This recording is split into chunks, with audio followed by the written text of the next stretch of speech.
India TV YouTube channel को subscribe करें और बेल आइकन दबाएं।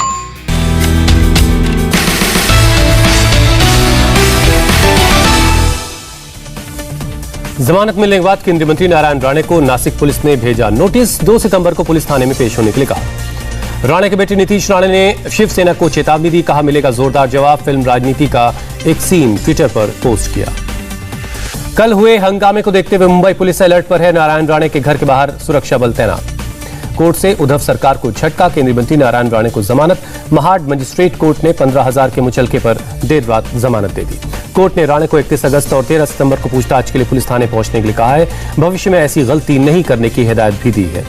नारायण राणे को महाराष्ट्र के रत्नागिरी में किया गया था गिरफ्तार। उसके बाद कोर्ट ने 14 दिन की न्यायिक हिरासत में भेज दिया था। जमानत की याचिका मंजूर हुई। जमानत मिलने के बाद नारायण राणे ने ट्वीट किया, लिखा सत्यमेव जयते। अरेस्ट के वक्त खाना खा रहे थे राणे। पुलिस के पहुंचने पर समर्थकों और नारायण राणे के बेटे ने विरोध किया।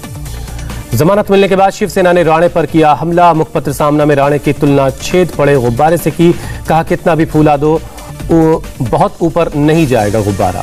सामना ने राणे के नॉर्मल इंसान नहीं हूं वाले बयान पर सामना में निशाना साधा गया। गैंगस्टर और गिरगिट से तुलना की गई।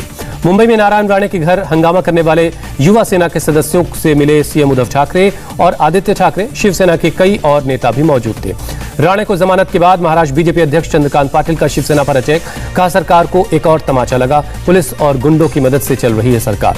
पंजाब कांग्रेस में घमासान जारी। पंजाब कांग्रेस प्रभारी हरीश रावत से मिलेंगे 4 मंत्री और 2 विधायक। नेतृत्व परिवर्तन की मांग करेंगे। तृप्त राजिंदर सिंह बाजवा के नेतृत्व में रावत से मिलने देहरादून आएंगे कांग्रेस के मंत्री और विधायक। दिल्ली में संगठन महासचिव से भी कर सकते हैं मुलाकात। पंजाब के गन्ना किसानों ने खत्म किया आंदोलन। पंजाब के सीएम कैप्टन अमरिंदर सिंह ने गन्ना की कीमत 360 रुपए प्रति क्विंटल करने का भरोसा दिया है। कल्याण सिंह के निधन पर शोक व्यक्त करने पर एएमयू के कुलपति की निंदा। कैंपस में चिपकाए गए पोस्टर। कुलपति ने प्रेस रिलीज जारी कर निधन पर शोक जताया था। अखिलेश यादव पर उत्तर प्रदेश बीजेपी अध्यक्ष स्वतंत्र देव सिंह का तंज। पूछा क्या मुस्लिम वोट बैंक के मोह ने आपको कल्याण सिंह को श्रद्धांजलि देने से रोक दिया। यूपी में आज से 20 लाख से ज्यादा लोगों को बांटे जाएंगे मुफ्त एलपीजी कनेक्शन। उज्ज्वला 2.0 योजना के तहत मिलेगा लोगों को फायदा। पीएम मोदी की अध्यक्षता में आज कैबिनेट कमेटी ऑन सिक्योरिटी की मीटिंग है। अफगानिस्तान के मौजूदा हालात और आगे भी लोगों को निकालने की रणनीति पर हो सकती है चर्चा। काबुल से लोगों को निकालने पर बाइडेन के सहयोगी दलों से मतभेद। बाइडेन 31 अगस्त तक रेस्क्यू मिशन पूरा करने पर अड़े। कई देश और समय की मांग कर रहे हैं। G7 देशों की बैठक में ब्रिटिश पीएम जॉनसन ने कहा हम आखिरी वक्त तक मिशन पूरा करेंगे। 31 अगस्त के बाद भी काबुल एयरपोर्ट पर सैनिकों की मौजूदगी के पक्ष में है बोरिस जॉनसन। अमेरिकी राष्ट्रपति बाइडेन ने कहा तालिबान के खिलाफ G7, नाटो और यूरोपीय यूनियन एकजुट है। तालिबान के फैसलों पर करीब से नजर रखी जाएगी। G7 की आपात बैठक के बाद जारी हुआ साझा बयान। अफगानिस्तान से लोगों को सुरक्षित निकालना पहली प्राथमिकता। पूर्व अमेरिकी राष्ट्रपति ट्रंप ने साधा बाइडेन पर निशाना। रेस्क्यू मिशन के नाम पर काबुल से हजारों आतंकियों को एयरलिफ्ट किए जाने की आशंका जताई। तालिबानी नेता अब्दुल गनी बिरादर के साथ अमेरिकी खुफिया एजेंसी CIA के चीफ ने की सीक्रेट मीटिंग। काबुल में हुई गुपचुप बैठक। वर्ल्ड बैंक ने अफगानिस्तान की मदद रोकी। अफगानिस्तान के हालात पर जताई गहरी चिंता। अफगानिस्तान में पाकिस्तान हुआ बेनकाब। पंजशीर घाटी के पास कपीसा में मारे गए तालिबान आतंकी के पास मिला पाकिस्तानी नागरिक का ID। अहमद मसूद के नेतृत्व में लड़ रही रेजिस्टेंस फोर्स के हाथों मारा गया आतंकी मोहम्मद बिलाल का मौजूदा निवास UAE लिखा था। 2019 में पाकिस्तान से जारी हुआ था ID। पंजशीर घाटी पर कब्जे के लिए तालिबान और रेजिस्टेंस फोर्स में लड़ाई तेज हुई। तालिबान ने कई नए इलाकों पर कब्जा किया। अंद्राब घाटी में रेजिस्टेंस फोर्स के लड़ाकों के साथ नजर आए अहमद मसूद। लड़ाकों में तालिबान के साथ लड़ाई के लिए भरा जोश। काबुल एयरपोर्ट के बाहर अराजकता जारी है। हजारों की तादाद में लोगों का पहुंचना जारी है। 31 अगस्त तक सभी लोगों को रेस्क्यू करना मुश्किल है।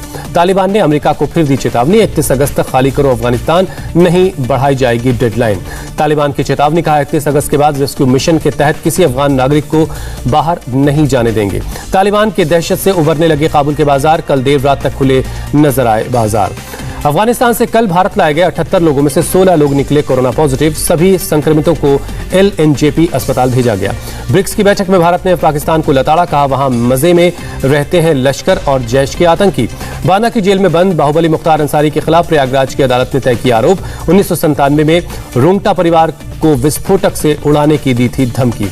बिहार में 11 चरण में होंगे पंचायत के चुनाव। 24 सितंबर को पहले चरण और 12 दिसंबर को आखिरी चरण की होनी है वोटिंग।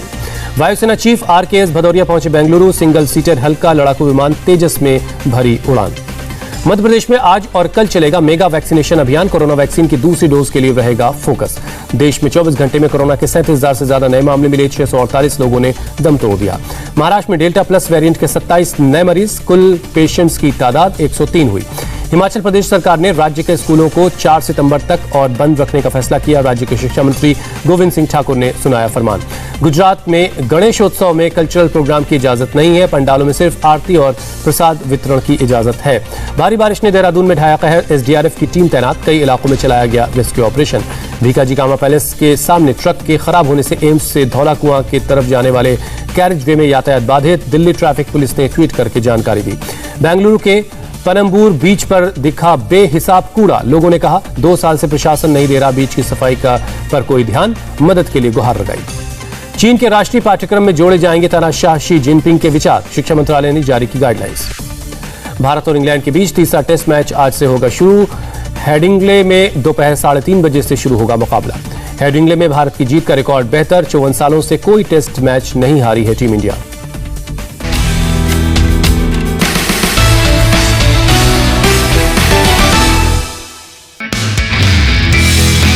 नमस्ते, मैं हूं मीनाक्षी जोशी। वीडियो और खबरों से अपडेट रहने के लिए India TV YouTube channel subscribe करें। बेल आइकन दबाना ना भूलें। जुड़े रहें इंडिया टीवी के साथ।